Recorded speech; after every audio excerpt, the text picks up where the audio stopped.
So, greetings from sunny Yerevan and sunny Gyumri. So, welcome everybody. I'm very proud to be here and represent my presentation. And by the way, Yerevan is the capital of the Armenia, but Gyumri is the cultural capital of Armenia. Now we are in Gyumri's branch of Armenian State Economics University, and many thanks to the director of the branch, Karen Petrosyan, for hosting us today. And moreover, from Yerevan, French University of Armenia is connected, and particularly Faculty of Informatics and Applied Mathematics, and special thanks to the Faculty Dean, Davit Sahakyan, too. So, my name is Davit Sahakyan. As Philippe already presented me, I'm a founding director of the Innovent, and I'm also the professor at the French University of Armenia. I am former Deputy Minister of High-Tech Industry of Armenia, and also I'm proud member of the SILKROAD 4.0 community.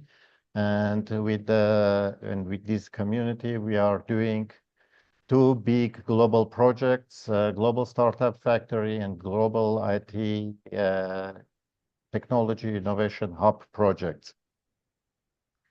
Today, I will talk about the future of AI and transformative crossroads where AI, technology, and diplomacy intersect.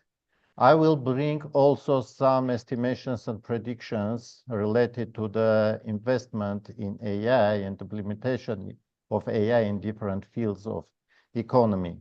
As one of the goals of the SILKROAD 4.0 is to build and to help to build bridges between Silk Road community members and Global Future Summit participants to collaborate and create joint businesses. I consider this information can be very useful.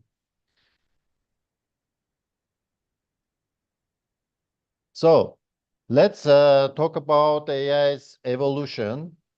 So brief history. AI conceptual roots date back to the 1940s with the foundations of mathematics and exploration of neural networks.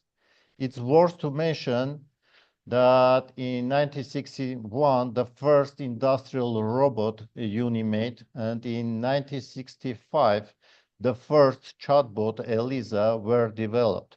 So whatever we are using now, it's not quite new instruments. By the way, in 1980s and to David, sorry, but the slides are not changing on the screen. Are they changing it with you? Okay, third slides, please. I see still, we still AI's see evolution.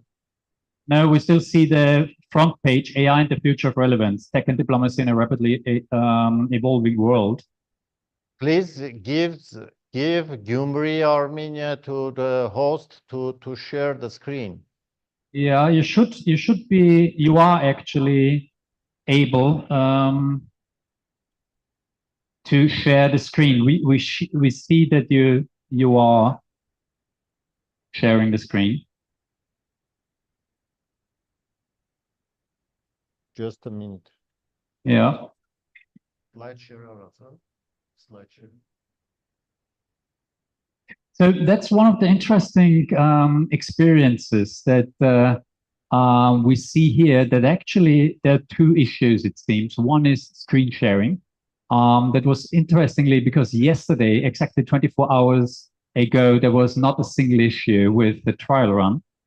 Maybe it is because of the wonky internet connections all around the world. So, for example, I'm currently using my mobile phone as a hotspot for my local computer to go into the internet. Interestingly, mobile phone internet seems to be worldwide the most stable connection. That's something we definitely have to see how we solve this, because yesterday. Do you see now my third slide, AI's evolution? No, we cannot. Maybe you stop sharing and share again.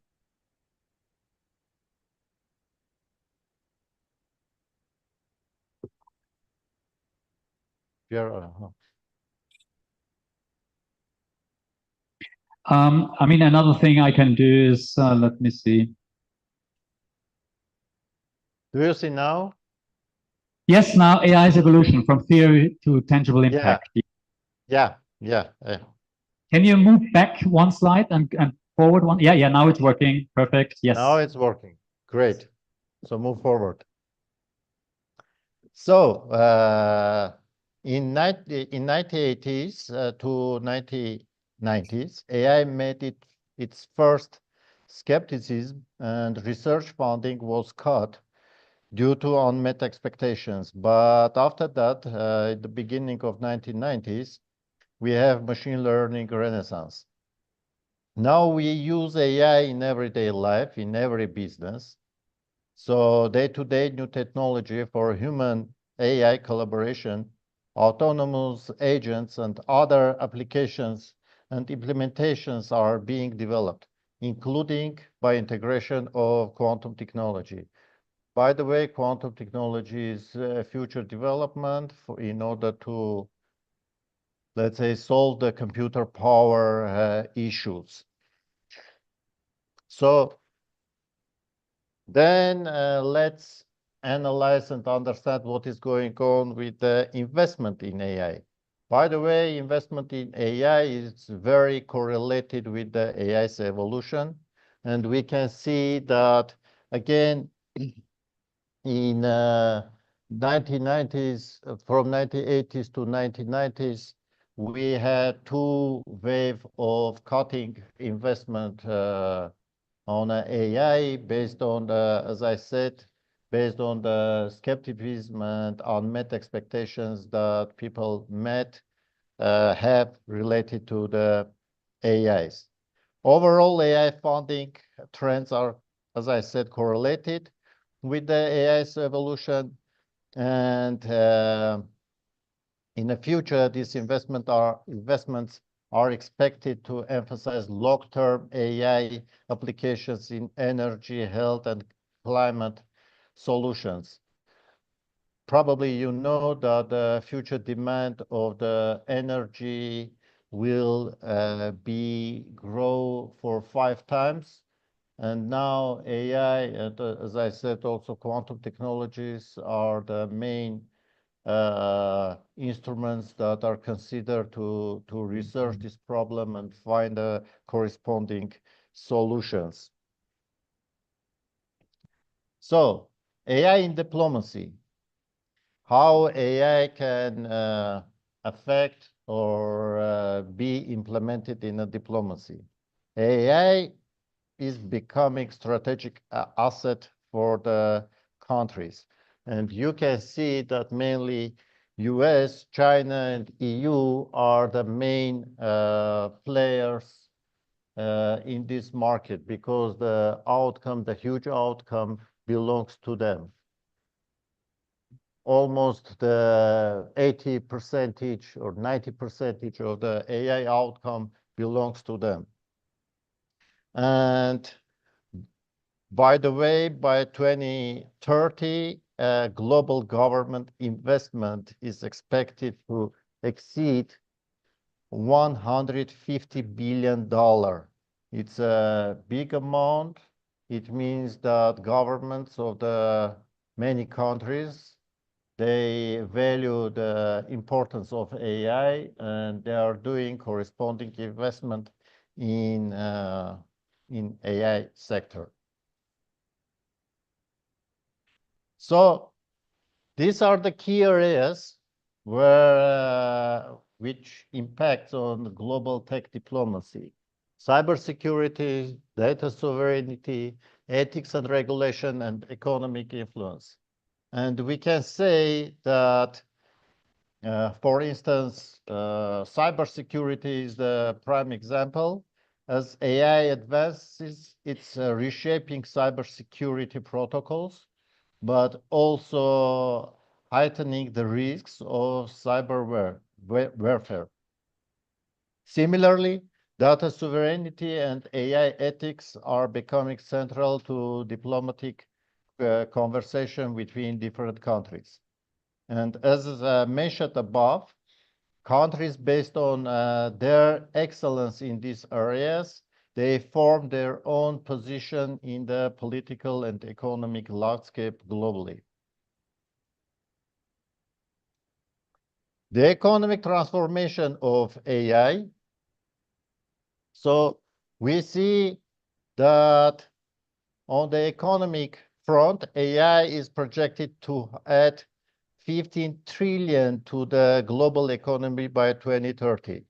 Why this measure is important? Because there are a lot of niches that different countries and different businesses can fulfill, and it shows that there is a huge market in AI sector, huge unsolved problems in AI sector that people, companies, countries, universities, etc., can be involved and solve it. Countries and companies investing in AI and data analytics are building substantial competitive advantages. You can see some features. Let's say the most expensive, let's say, areas is considered to be healthcare, finance and banking, transportation. Telecom also is very expensive and AI consuming field. And investments in this field will bring the huge value in economy in general. Let's now analyze and understand what kind of, let's say, predictions we have and what kind of adoption rates we have of AI in different areas of economy. As we look, several predictions stand out, and by the 2030, AI may be fully embedded in daily life with autonomous systems in transport, smart cities, workplaces. McKinsey estimates that nearly 70% of businesses will adopt AI in some form. So it's a huge number. So we have to also consider that AI will transform also employment, job market. So there are different estimations. In one report, there was saying that 67 million jobs will be lost due to AI, but in the same time, 97 million new jobs will be created due to AI. In other report, there is a 300 million jobs that will be lost, etc., etc. So there are different reports with different estimations. By 2030, these sectors are expected to see nearly universal AI integration with applications tailored to enhance efficiency, reduce operational costs, which is very important, and personalize customer experience. In this area, there are a lot of activities and solutions, especially now. So ethical challenges. So when there is a discussion with the colleagues, especially from the Europe and worldwide, all of them are considering and they have a huge concerns regarding to ethical aspects of using AI. And we can see a list of principles that lies on the basis of these ethical aspects. Bias and fairness, privacy, of course, data privacy is very important in this respect. Accountability, autonomy and control, job displacement. We talked already about that misuse and weaponization of AI.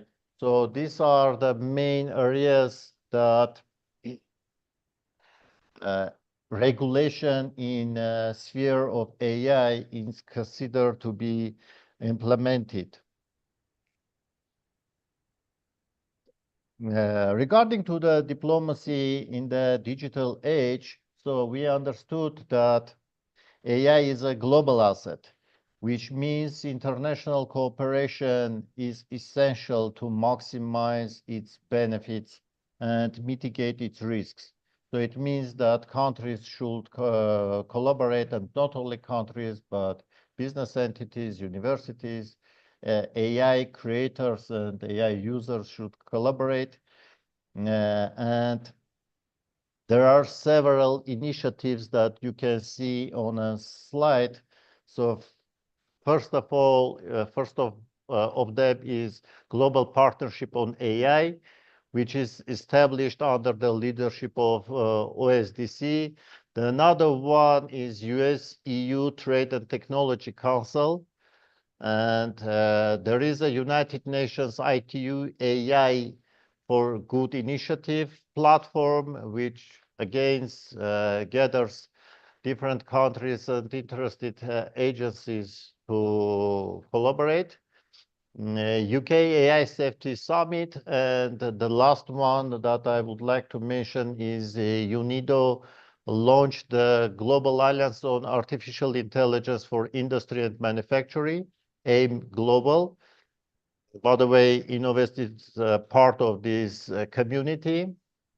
It's a strategic move to broaden the spectrum of international partnership in the manufacturing sector.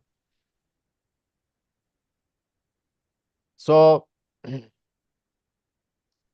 we should consider and understand that the role of C-level executives is very important in shaping AI-driven future. Why?